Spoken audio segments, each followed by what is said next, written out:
Okay, hello everyone.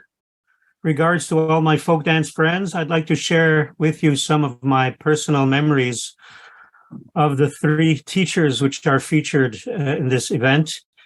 And I'll start with a legendary one. Well, they're all legendary, but this one was for a long time. And I met him briefly, but I have a lasting impression of him. And we're talking about Anatol Joukowsky, also known as Mr. J, who did some incredible contributions to the recreational folk dance scene in North America. And I had the pleasure of meeting him in person at the 1967 Stockton Folk Dance Camp, where I was on staff, not as a featured teacher, but as an assistant to Dennis Boxell. And we'll talk about him later. But that's when I first went to Stockton Camp, and there were all these famous teachers there. And I remember Anatol. He was very, very impressive to talk to. He spoke perfect French, and I know he spoke many, many other languages. I understand he was born in the Ukraine and got involved quite quickly into dance before the war, and got interested not only in ballet, but spent some time traveling through all of the Eastern European countries and got interested in finding out more about the traditional dance traditions of those countries and giving him inspiration for some of the more classical pieces which he choreographed and staged. So at that time, anything with sort of a folk connotation was, and it's still until today, is often just referred to as character dance.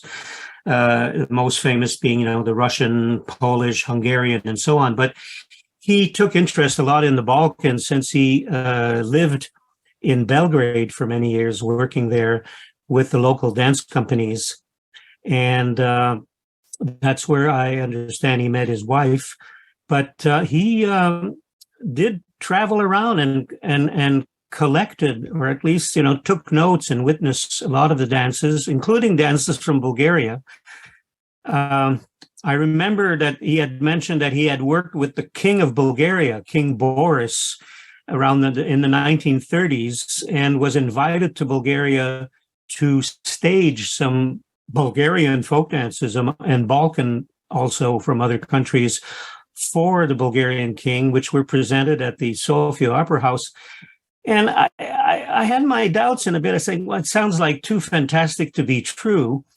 And because he had so many incredible stories to talk about, but it turned out that some years later, when I was looking at reading a book about the history of dance in Bulgaria, written in Bulgarian language, I'm just flipping through, and I noticed that the book talks about the period of King Boris in the 1930s, and sure enough, it says that among the people who were invited to teach the Bulgarian dance companies was a famous dancer and choreographer from Belgrade, then that's where he lived, Mr. Anatol Joukowsky. So I went, wow, he wasn't just making this up.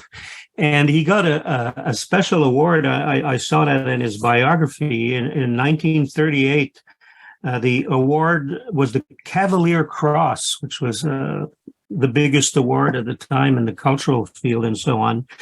And in 1951, he moved to the U.S. He started getting involved with all kinds of dance events, started to teach at various schools, including San Francisco State, and got involved with the recreational folk dance world, where he introduced a lot of dances that are still done today. I noticed in the list there in his biography, things like Bulgarian dances, Chamchito, Daichevo, Fatishe Kolo, not to forget Hororonsky Chardash. These are all dances that he arranged based on traditional steps he had seen and so on.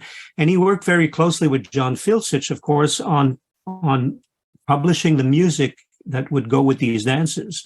And he had very good musical taste because a lot of these dances had just some beautiful music. I remember buying his book back at Stockton Camp in '67, The Teaching of Ethnic Dance, which was kind of part of the a must if you were interested in folk dancing. And that book was published and talked about the dances that he had introduced and so on.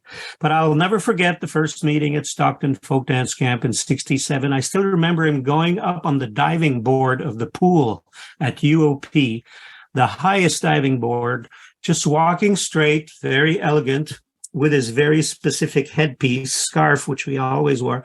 And he took a perfect dive down into the pool, did I don't know how many laps, and came out, and people were just kind of, my gosh, look at that. How, he was in such good shape, even at this late age.